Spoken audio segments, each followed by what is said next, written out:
Hello students, इससे पहले की वीडियो में हम लोगों ने बिंदु दोष के बारे में पढ़ा था, जो कि दो प्रकार के थे, स्टैचियोमेट्रिक दोष और अस्टैचियोमेट्रिक दोष। तो पिछली वीडियो में हम लोगों ने स्टैचियोमेट्रिक दोष के बारे में पढ़ लिया था और इस वीडियो में हम अस्टैचियोमेट्रिक दोष के बारे में पढ़ेंगे। जैसा कि हम देख सकते हैं कि ये 3 प्रकार के होते हैं, लेकिन इसको हम मेनली 2 कैटेगरी में डिवाइड कर सकते हैं। एक वो दोष जो धातु अधिकता दोष होते हैं, तो ये दोनों ही दोष धातु अधिकता दोष हैं, और दूसरे दोष जो है वो धातु न्यूनता दोष है। तो हम देख सकते हैं कि अगर ठोस में धनायनों की संख्या, मतलब दोष उत्पन्न होने पर धनायनों की संख्या ऋणायनों की संख्या से अधिक हो जाए, यानी कि कैटायन एनायन से अधिक हो जाए, तो हम देख रहे हैं कि धनायन के अधिक होने पे जो कि धनायनों में धात्विक गुण पाया जाता है, तो इस तरीके से धात्विक गुण भी जो है उसमें वृद्धि हो जाएगी। तो अगर धात्विक गुण में वृद्धि हो रही है तो हम उसको कहेंगे धातु अधिकता दोष। तो दोनों ही दोषों में धनायनों की संख्या ऋणायनों की संख्या से अधिक होती है, जबकि इस दोष में हम देखते हैं कि जो ऋणायन होते हैं उनकी संख्या धनायनों की संख्या से अधिक हो जाती है। अब चूँकि ऋणायनों में अधात्विक गुण पाया जाता है, यानी ऋणायन के अधिक होने से अधात्विक गुणों में वृद्धि होगी, तो इस तरीके से धात्विक गुणों में कमी आ जाएगी। तो इस प्रकार के दोष को हम कहेंगे धातु न्यूनता दोष। तो सबसे पहले यहाँ पे हम इन सभी दोषों को शॉर्ट में एक बार समझ लेते हैं, उसके बाद इसे हम विस्तार से देखेंगे। तो पहला दोष है ऋणायन रिक्ति के कारण धातु अधिकता दोष। तो हम देखते हैं कि इस प्रकार के ठोस में जालक में ऋणायन के स्थान पे रिक्ति बन जाती है, यानी जो ऋणायन होंगे वो जालक को छोड़ के निकल जाते हैं। तो अगर ऋणायन निकल जाएंगे तो हम कह सकते हैं कि जो ऋणायन होंगे उनकी संख्या में कमी आएगी, या फिर ये कह सकते हैं कि उनकी तुलना में धनायनों की संख्या जो होगी वो अधिक हो जाएगी। तो अगर धनायन अधिक हो गए हैं तो हम ये कहेंगे कि धात्विक गुण भी क्या होगा, उसमें अधिकता आएगी। तो इस प्रकार से ये जो दोष होगा वो हो जाएगा धातु अधिकता दोष। सेकेंड है अंतराकाशी धनायन के कारण धातु अधिकता दोष। तो इसमें हम देखते हैं कि इस दोष में ठोस के जालक में अंतराकाशी स्थान में बाहर से कोई धनायन आ जाता है। तो हम देख रहे हैं कि अगर बाहर से कोई धनायन आएगा तो धनायनों की संख्या जो होगी अब अधिक हो जाएगी। तो अगर धनायन अधिक हो जाएंगे तो धात्विक गुण भी अधिक हो जाएगा। तो इस तरीके से ये जो दोष होगा वो धातु अधिकता दोष हो जाएगा। थर्ड है धनायन रिक्ति के कारण धातु न्यूनता दोष। तो इसमें हम देखते हैं कि धनायनों के स्थान पे रिक्ति बन जाती है, यानी जो धनायन होंगे वो जालक को छोड़ के निकल जाते हैं। तो अगर धनायन निकल जाएंगे तो हम कह सकते हैं कि धनायनों की संख्या में कमी आ जाएगी, या फिर ये कहेंगे कि उनकी तुलना में जो ऋणायन होंगे उनकी संख्या अधिक हो जाएगी। तो अगर ऋणायनों की संख्या में वृद्धि हो रही है तो अधात्विक गुण में वृद्धि होगी, अधात्विक गुण बढ़ेगा, या फिर ये कहेंगे कि धात्विक गुण जो होगा वो कम हो जाएगा। तो धात्विक गुण का कम हो जाएगा या फिर धात्विक गुण न्यून हो जाएगा, तो हम कह सकते हैं कि ये हो जाएगा धनायन रिक्ति के कारण धातु न्यूनता दोष। अब आगे हम इन सभी दोषों को विस्तार से पढ़ेंगे। फर्स्ट है यहाँ पे ऋणायन रिक्ति के कारण धातु अधिकता दोष। तो इस दोष में हम देखते हैं कि एक ऋणायन जो होता है वो अपने जालक बिंदु से अनुपस्थित हो जाता है। तो अगर ऋणायन जालक बिंदु से अब्सेंट हो जाएगा तो यहाँ पे हम देखते हैं कि जालक में एक माइनस चार्ज की, नेगेटिव चार्ज की कमी हो जाएगी। तो इस नेगेटिव चार्ज की कमी को पूरा करने के लिए एक इलेक्ट्रॉन बाहर से इसी जालक बिंदु पे आ जाता है जहाँ से ये जो ऋणायन है निकला होता है, ताकि जो जालक है उसकी उदासीनता बनी रहे।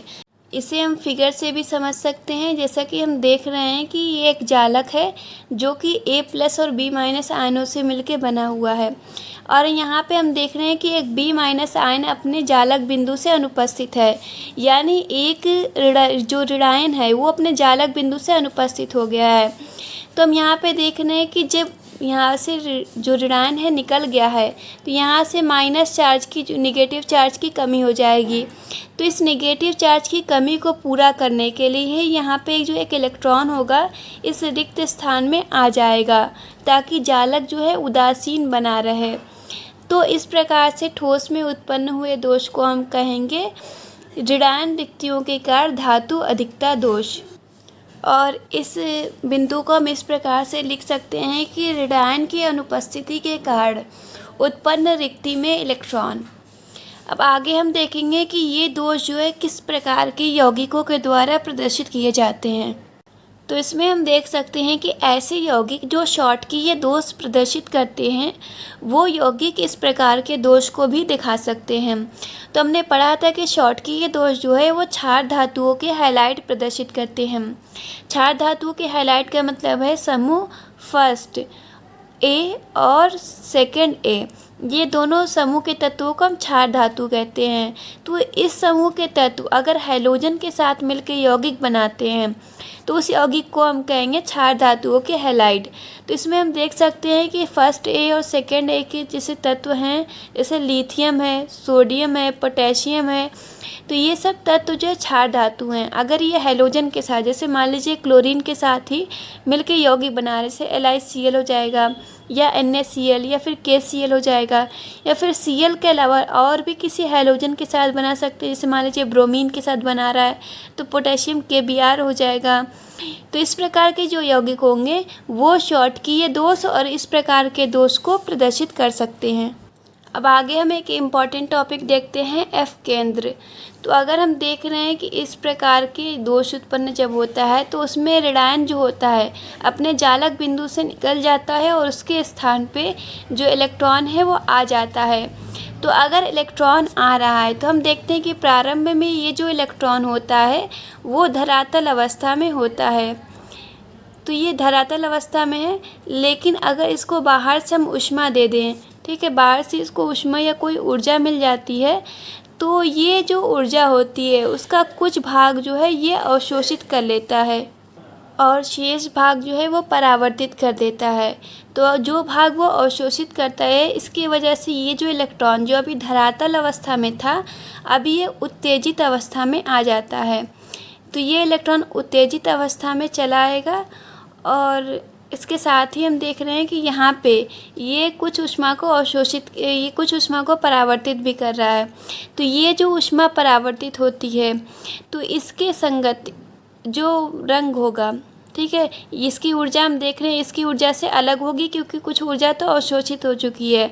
तो ये जो ऊर्जा जिस भी रंग के संगत होगी वो रंग जो होगा वो रंग हमारे नेत्र द्वारा दिखाई पड़ेगा। यानी ये जो वस्तु होगी वो मतलब जिस भी ठोस में ये इलेक्ट्रॉन होगा, अब ये ठोस हमें उसी रंग का दिखाई पड़ेगा जिस रंग के संगत यहाँ पे ऊर्जा परावर्तित हुई है।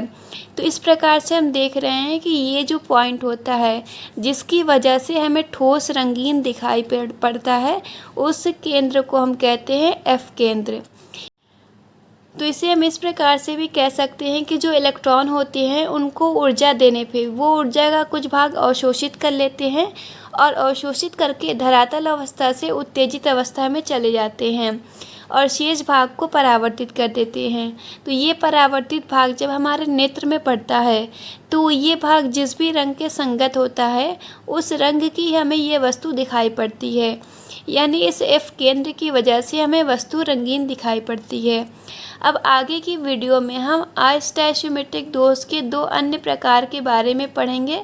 उम्मीद है कि आप लोगों को वीडियो समझ में आ गई होगी, लेकिन आप लोग को अगर कुछ नहीं समझ में आया है तो उसको आप लोग कमेंट सेक्शन में पूछ सकती हैं।